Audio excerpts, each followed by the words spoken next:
ಸುದ್ದಿಜಾಲ. ನಮಸ್ಕಾರ ಶ್ರೋತೃಗಳಿಗೆ. ಇಂದಿನ ಪ್ರಮುಖ ಸುದ್ದಿಗಳು. ನಿಮಿಷ ಕರೆತರಲು ಎಲ್ಲ ಪ್ರಯತ್ನ ನಡೆಯುತ್ತಿದೆ, ಸುಪ್ರೀಂಗೆ ಕೇಂದ್ರ ತಿಳಿಸಿದೆ. ಬಿಹಾರದಲ್ಲಿ ರೂಪಾಯಿ 7,200 ಕೋಟಿ ವೆಚ್ಚದ ಯೋಜನೆಗಳಿಗೆ ಮೋದಿ ಚಾಲನೆ. ಪ್ರತಿ ವಿಧಾನಸಭಾ ಕ್ಷೇತ್ರಕ್ಕೆ ರೂಪಾಯಿ 50 ಕೋಟಿ ಸಿದ್ದರಾಮಯ್ಯ. ಬೆಂಗಳೂರಿನ 40 ಶಾಲೆಗಳಿಗೆ ಬಾಂಬ್ ಬೆದರಿಕೆಯ ಇಮೇಲ್. ಇತರ ಸುದ್ದಿಗಳನ್ನು ವೀಕ್ಷಿಸಿರಿ.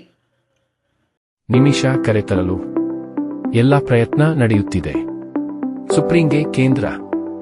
ಯೆಮೆನ್ನಲ್ಲಿ ಕೊಲೆ ಪ್ರಕರಣದಲ್ಲಿ ಗಲ್ಲು ಶಿಕ್ಷೆಗೆ ಗುರಿಯಾಗಿರುವ ಭಾರತ ಮೂಲದ ನರ್ಸ್ ನಿಮಿಷಾ ಪ್ರಿಯಾ ಅವರನ್ನು ರಕ್ಷಿಸಲು ರಾಜತಾಂತ್ರಿಕ ಮಾರ್ಗಗಳನ್ನು ಬಳಸುವಂತೆ ಕೇಂದ್ರಕ್ಕೆ ನಿರ್ದೇಶನ ನೀಡಬೇಕೆಂದು ಕೋರಿ ಸಲ್ಲಿಸಲಾದ ಅರ್ಜಿಯ ವಿಚಾರಣೆಯನ್ನು ಸುಪ್ರೀಂ ಕೋರ್ಟ್ ಶುಕ್ರವಾರ ನಡೆಸಿತು.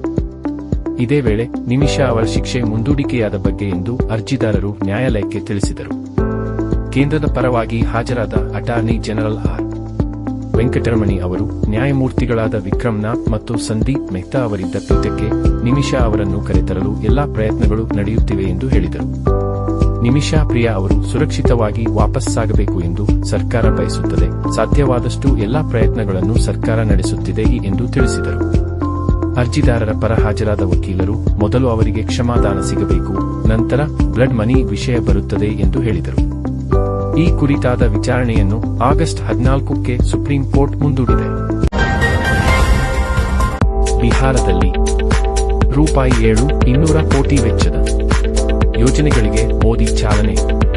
ವಿಧಾನಸಭೆ ಚುನಾವಣೆ ಹೊಸ್ತಿಲಲ್ಲಿರುವ ಬಿಹಾರಕ್ಕೆ ಭೇಟಿ ನೀಡಿದ್ದ ಪ್ರಧಾನಿ ನರೇಂದ್ರ ಮೋದಿ ಅವರು ಪೂರ್ವ ಚಂಪಾರಣ್ ಜಿಲ್ಲೆಯಲ್ಲಿ ರೂಪಾಯಿ 7,200 ಕೋಟಿಗೂ ಹೆಚ್ಚು ಮೊತ್ತದ ರೈಲು, ಮೀನುಗಾರಿಕೆ ಸೇರಿದಂತೆ ವಿವಿಧ ಅಭಿವೃದ್ಧಿ ಯೋಜನೆಗಳಿಗೆ ಶುಕ್ರವಾರ ಚಾಲನೆ ನೀಡಿದರು. ಬಿಹಾರ ರಾಜ್ಯಪಾಲರಾದ ಆರಿಫ್ ಮೊಹಮ್ಮದ್ ಖಾನ್, ಮುಖ್ಯಮಂತ್ರಿ ನಿತೀಶ್ ಕುಮಾರ್, ಉಪಮುಖ್ಯಮಂತ್ರಿ ಸಾಮ್ರಾಟ್ ಚೌಧರಿ, ಕೇಂದ್ರ ಮತ್ತು ರಾಜ್ಯ ಸರ್ಕಾರಗಳ ಸಚಿವರು ಸೇರಿ ಹಲವರು ಕಾರ್ಯಕ್ರಮದಲ್ಲಿ ಭಾಗವಹಿಸಿದ್ದರು. ಈ ವೇಳೆ 4 ವಂದೇ ಭಾರತ್ ಎಕ್ಸ್ಪ್ರೆಸ್ ರೈಲುಗಳಿಗೆ ಪ್ರಧಾನಿ ಮೋದಿ ಚಾಲನೆ ನೀಡಿದರು.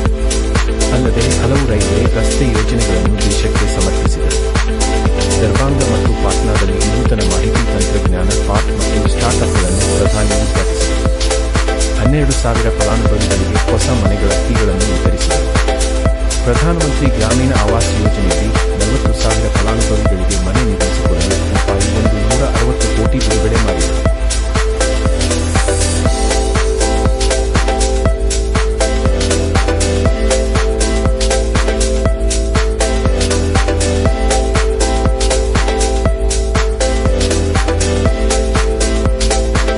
ಪ್ರತಿ ವಿಧಾನಸಭಾ ಕ್ಷೇತ್ರಕ್ಕೆ ರೂಪಾಯಿ 50 ಕೋಟಿ ಸಿದ್ದರಾಮಯ್ಯ.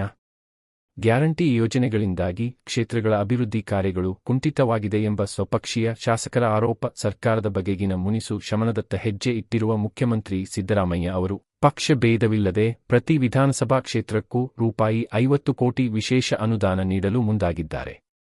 ಮುಖ್ಯಮಂತ್ರಿಯವರ ಮೂಲಸೌಕರ್ಯ ಅಭಿವೃದ್ಧಿ ಯೋಜನೆಯಡಿ 2025-26ನೇ ಸಾಲಿನಲ್ಲಿ ಪ್ರತಿ ವಿಧಾನಸಭಾ ಕ್ಷೇತ್ರಕ್ಕೆ ತಲಾ ರೂಪಾಯಿ 50 ಕೋಟಿ ನೀಡುವುದಾಗಿ ಬಜೆಟ್ನಲ್ಲೇ ಘೋಷಣೆ ಮಾಡಿದ್ದರು.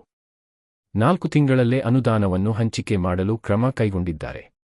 ಈ ಯೋಜನೆಯಡಿ ಕಾಮಗಾರಿಗಳನ್ನು ಅನುಷ್ಠಾನಗೊಳಿಸುವ ಕುರಿತು ಮಾರ್ಗಸೂಚಿಗಳನ್ನು ಹೊರಡಿಸಲಾಗಿದ್ದು, ಲೋಕೋಪಯೋಗಿ ಇಲಾಖೆಯ ರಸ್ತೆ, ಸೇತುವೆ ಕಾಮಗಾರಿಗಳು, ಗ್ರಾಮೀಣ ರಸ್ತೆ, ಸೇತುವೆ ಹಾಗೂ ನಗರ ಪ್ರದೇಶದ ಕೆಲವು ಕಾಮಗಾರಿಗಳಿಗೆ 75% ಬಳಸಬೇಕು. ಶಾಸಕರು ತಮ್ಮ ವಿವೇಚನಾ ಕೋಟಾದಲ್ಲಿ 25% ಬಳಕೆ ಮಾಡಬಹುದು ಎಂಬ ಷರತ್ತು ವಿಧಿಸಲಾಗಿದೆ. ಅದರಲ್ಲೂ 50% ಅನುದಾನವನ್ನು ಲೋಕೋಪಯೋಗಿ ಕಾಮಗಾರಿಗಳಿಗೆ, 25% ಗ್ರಾಮೀಣ ಮೂಲಸೌಕರ್ಯ ಕಾಮಗಾರಿಗಳಿಗೆ ವಿನಿಯೋಗಿಸಲು ಸೂಚಿಸಲಾಗಿದೆ. ಬೆಂಗಳೂರಿನ 40 ಶಾಲೆಗಳಿಗೆ ಬಾಂಬ್ ಬೆದರಿಕೆಯ ಇಮೇಲ್. ಶಿಕ್ಷಣ ಸಂಸ್ಥೆಗಳಿಗೆ ಬಾಂಬ್ ಬೆದರಿಕೆ ಹೊತ್ತಾಗಿ ಮೇಲ್ಗಳು ಬರುತ್ತಿರುವುದು ಮುಂದುವರೆದಿದ್ದು, ನಗರದ 40ಕ್ಕೂ ಅಧಿಕ ಶಾಲೆಗಳಿಗೆ ಶುಕ್ರವಾರ ಬೆಳಿಗ್ಗೆ ಇದೇ ರೀತಿಯಾಗಿ ಮೇಲ್ ಬಂದು ಆತಂಕ ಸೃಷ್ಟಿಯಾಗಿದೆ. ಪೊಲೀಸರು ಹಾಗೂ ಬಾಂಬ್ ನಿಷ್ಕ್ರಿಯ ದಳದ ಸಿಬ್ಬಂದಿ ಬೆದರಿಕೆ ಸಂದೇಶ ಬಂದಿದ್ದ ಶಾಲೆಗಳಲ್ಲಿ ಪರಿಶೀಲಿಸಿದಾಗ ಯಾವುದೇ ಸ್ಫೋಟಕ ವಸ್ತುಗಳು ಪತ್ತೆಯಾಗಲಿಲ್ಲ. ಬಳಿಕ ಶಿಕ್ಷಕರು, ವಿದ್ಯಾರ್ಥಿಗಳು ಹಾಗೂ ಶಾಲಾ ಆಡಳಿತ ಮಂಡಳಿ ಸದಸ್ಯರು ಮುಚ್ಚಿಸಿರು ಬಿಟ್ಟರು. ಬೆಂಗಳೂರು ನಗರದ ಭಾರತಿ ನಗರ, ಕಬ್ಬನ್ ಪಾರ್ಕ್, ಆರ್ ನಗರ, ಚಾಮರಾಜಪೇಟೆ, ನೆಲ್ಲೂರು, ಶ್ರೀರಾಮಪುರ, ರಾಮಮೂರ್ತಿ ನಗರ,